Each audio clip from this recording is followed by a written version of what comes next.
Anecdote du jour, je reviens de l'aéroport où mon mari était extrêmement stressé, extrêmement énervé parce qu'il pensait qu'il allait arriver en retard et donc louper son vol.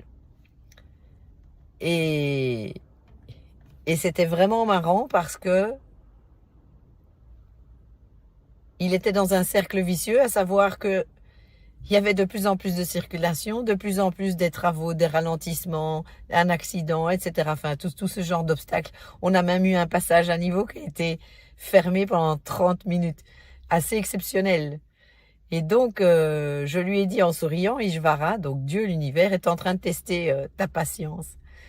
Et, et donc, je voyais son stress qui montait, qui montait, qui montait, qui montait. Et je lui ai dit, à un moment donné, il faut vraiment que tu lâches. Tu es en stress, tu es mal, tu es énervé, tout ce que tu veux. Tu es en train de faire ton petit ulcère gentiment. Pourquoi? Parce que tu es en train de résister à la vie. Tu n'acceptes pas les circonstances de ton existence. Alors que tu ne maîtrises absolument rien. Tu ne maîtrises pas le passage à niveau, tu ne maîtrises pas les travaux, les accidents, les bagnoles autour de toi. Tu maîtrises pas l'aéroport, tu maîtrises rien.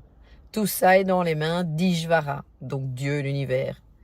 Donc pourquoi s'exciter alors que c'est de toute façon hors de portée?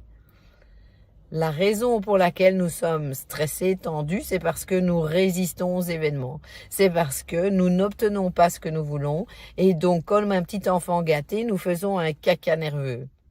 Toutes les émotions négatives n'ont qu'une seule et même source, c'est parce que nous n'obtenons pas ce que nous voulons. Parce que en grattant, je lui dis bon tu rates le vol et alors quoi? Ouais alors je dois repayer un autre vol et tout machin. Je dis oui alors c'est pas grave, c'est un peu d'argent et alors. Ouais, da. Bref, il y avait toujours un si, et on se rendait compte en fait que toutes ces constructions mentales, qui sont juste des idées, des principes, étaient en train donc de se cristalliser dans l'expérience et de rendre l'expérience extrêmement désagréable, alors qu'il n'y avait rien d'autre à faire que de se rendre et de se rendre à l'évidence que nous ne contrôlons rien. Et alors ça a bien fini parce que peut-être que, je sais pas, 30 kilomètres avant l'aéroport, je vérifie quand même sur le site de celui-ci et je me rends compte qu'il s'est trompé dans l'heure et que c'était pas un vol à 4 heures mais à 4h30 et donc il avait largement le temps de faire son check-in, etc. Donc j'ai trouvé que c'était un beau clin d'œil d'Ishvara.